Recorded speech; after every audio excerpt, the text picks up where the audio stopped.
Baiklah, Assalamualaikum warahmatullahi wabarakatuh. Hai, bertemu lagi dengan saya Nurlia Wulansari dari Prodi Kimia Fakultas Sains dan Teknologi UIN Raden Fatah Palembang. Di pertemuan kali ini, saya akan membahas tentang golongan 2B dari unsur golongan transisi. Senyawanya ada zinc, kadmium, dan Hg atau merkuri. Langsung saja, pembahasan pertama itu ada kelimpahan di alam. Unsur dari golongan 2B ini mempunyai kelimpahan yang sangat rendah di alam dengan ordernya 10 pangkat min 6 dari kerak bumi bagi zinc dan kadmium. Namun telah lama dikenal karena mereka mudah didapatkan dari bijinya. Sumber utama dari seng atau zinc ini yaitu sphalerite atau ZnFeS yang biasanya terdapat bersama dengan galena atau PbS. Seng tidak diperoleh dengan bebas di alam, melainkan dalam bentuk yang terikat. Sedangkan untuk kadmium itu jumlah di tanah berada di bawah 1 ppm. Tetapi angka tertinggi yaitu 1700 ppm dijumpai pada permukaan sampel tanah yang diambil di dekat pertambangan biji seng. Kadmium merupakan bahan alami yang terdapat dalam kerak bumi. Nah, untuk yang Hg atau merkuri ini di bumi menempati urutan ke-67 di antara elemen lainnya pada kerak bumi. Di mana sumber utama dari seng itu adalah sphalerite yang saya sebutkan tadi. Nah, untuk kadmium itu terdapat pada kadmium sulfida dan merkuri itu didapat dari biji cinnabar.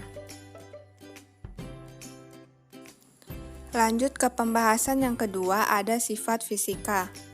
Dapat dilihat dari jari-jari ionnya dan energi ionisasinya, di mana berbanding terbalik untuk jari-jari ionnya dari Zn ke Hg itu semakin besar, sedangkan energi ionisasinya dari Zn ke Hg semakin kecil.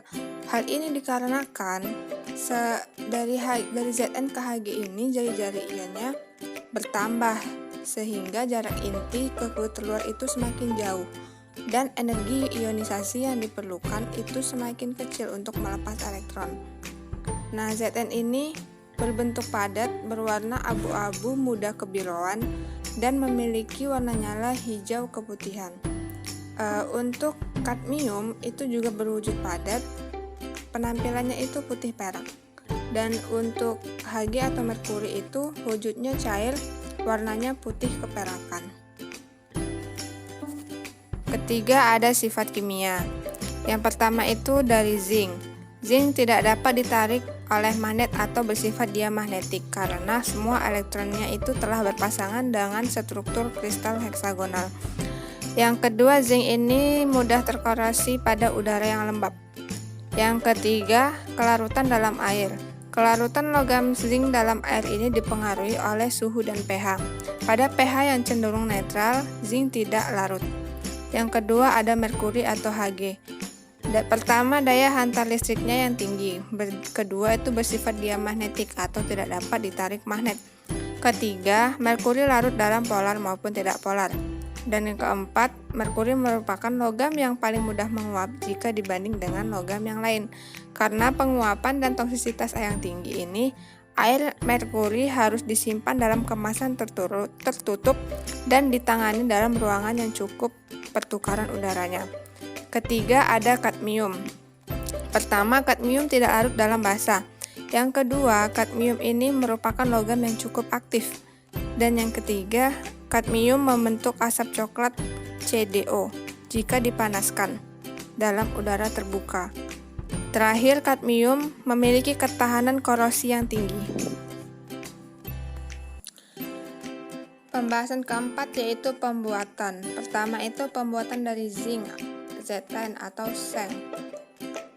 Seng ini dihasilkan melalui penyulingan elektrolisis, yaitu gabungan proses reduksi dan penyulingan, di mana ZnO dari tahap pemanggangan dilarutkan dalam H2SO4 dengan reaksi sebagai berikut, dapat dilihat pada layar. Serbuk Zn ditambahkan ke dalam larutan untuk menggantikan logam yang kurang aktif, dan larutan dielektrolisis dengan anode timbal dari katode aluminium. H2O tidak terbentuk pada katode karena tingginya overpotensial, dan reaksi elektroda yang terjadi adalah sebagai berikut dari katode dan anodenya.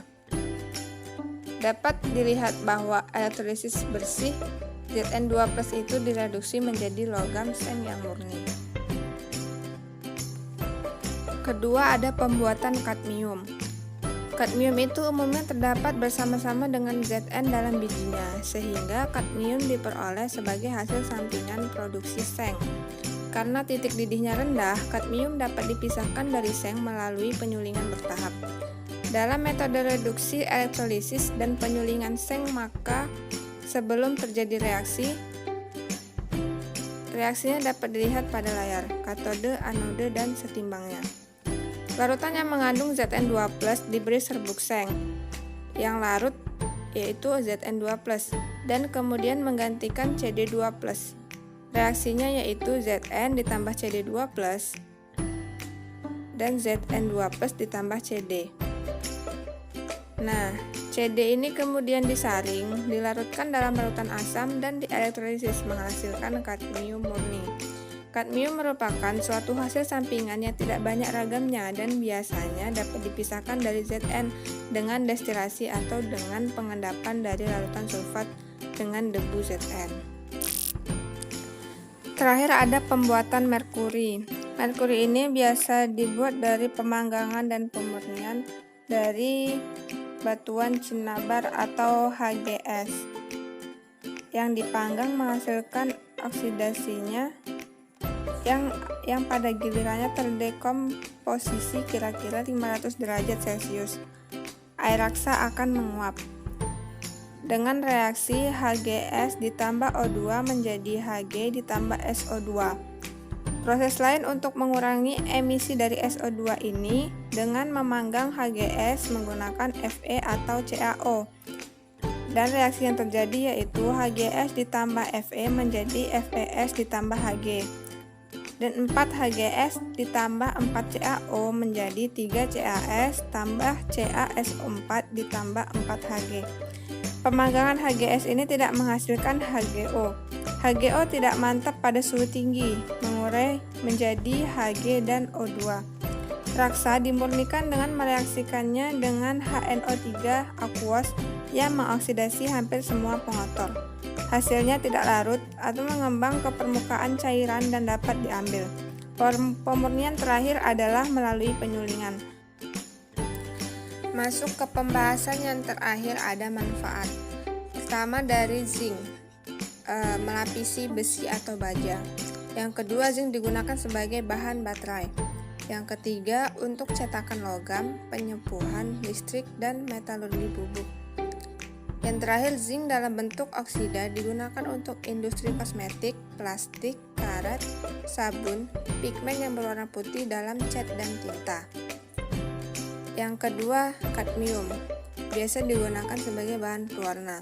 Kadmium nitrat sebagai pengembang reaktor nuklir, sebagai fotografi dan industri baterai. Yang keempat, merkuri atau Hg. Merkuri 2 sulfida sebagai pigmen. Merkuri 2 klorida digunakan dalam pembuatan senyawa merkuri lainnya. Ketiga, merkuri 1 klorida digunakan dalam sal kalamel dan sebagai fungisida. Terakhir, merkuri sulfat sebagai katalis dalam produk asetaldehid dari asetilen dan air. Saya rasa itu saja yang dapat saya jelaskan pada golongan 2B ini. Kurang lebihnya saya mohon maaf, kepada Allah saya mohon ampun. Apabila ada pertanyaan, silakan tanyakan langsung di kolom komentar. Saya akhiri, wassalamualaikum warahmatullahi wabarakatuh.